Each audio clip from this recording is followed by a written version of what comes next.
Welcome to The Explainer. Today, we're pulling back the curtain on one of the most powerful and kind of invisible forces in our daily lives, the endless scroll. All right, let's just start with a feeling I bet every single one of us knows.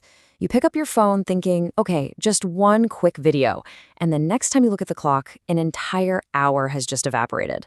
Well, that's not an accident. It's actually by design. And today, we're going to unmask exactly how and why that happens.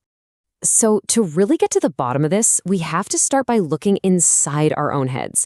It all comes down to these powerful, ancient chemical reactions in our brains that these super modern apps have gotten really, really good at exploiting. And right at the center of it all is this chemical called dopamine.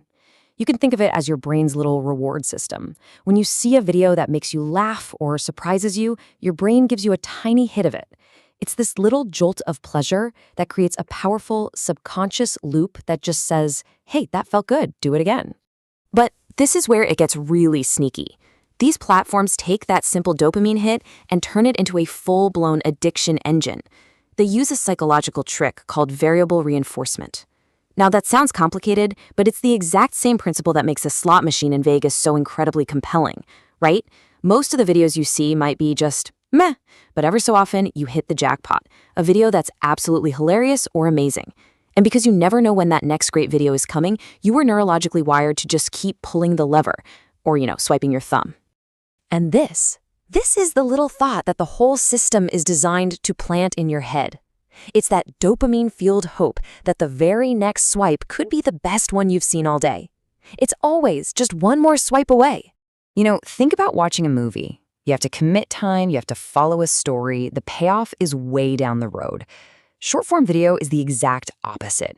It's like a digital gumball machine. You get a quick, easy, super fast reward with every single swipe. And what this does is it trains our brains to prefer that instant hit, making longer, more meaningful things feel like way too much work. So we've got the internal wiring down, right? Our brain's chemistry. But that's only half the story. Now let's look at the external architecture, how the apps themselves are so meticulously built to take advantage of our biology. There's this famous psychology experiment where researchers gave one group of people a normal bowl of soup and another group a bowl that secretly slowly refilled itself from the bottom. The result? The people with the bottomless bowl ate 73% more soup. Why? Because there was no visual cue to stop. There was no end. And that's exactly what a short-form video feed is. It's a digital bottomless bowl designed so you never, ever reach the end. And it's not just that the feed keeps going, it gets smarter. The algorithm is watching everything. Not just what you tap like on, it's timing how many seconds you linger on a video, if you rewatch a specific part, what you share, and maybe most importantly, what you swipe past really fast. It's building a profile of you that's so accurate, it can feel like it's reading your mind. And here's the real kicker. This whole thing is designed to be completely effortless. You don't have to think, you don't have to focus, like when you're reading a book. You can just lean back and let the content wash over you.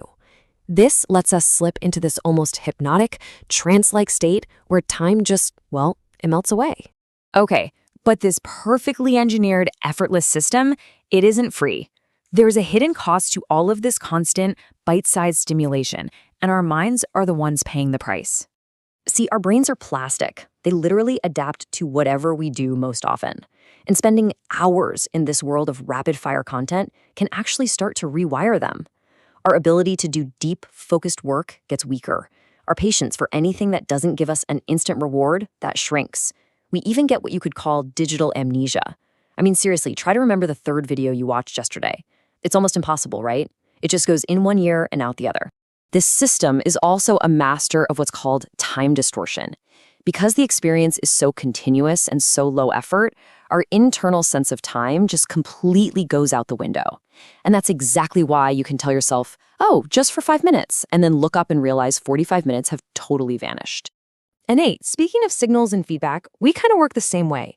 If you're finding this explainer valuable and it's making sense to you, giving us a quick like or subscribe is genuinely the best signal you can send that helps us make more content just like this.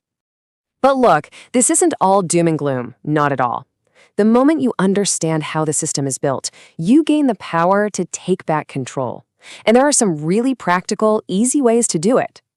Here are 4 strategies that really work. First, set hard stops.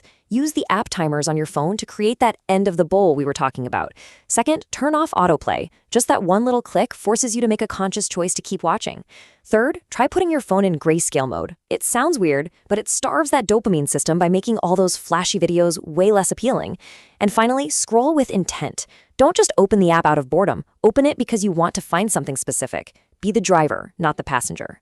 So if you take just one thing away from all of this, let it be this. Your struggle to put your phone down is not a personal failing. It is not because you have weak willpower. It is the perfectly calculated result of an incredibly sophisticated, engineered experience built by some of the smartest people on the planet. And that really leaves us with a final, and I think much more powerful question to ask ourselves.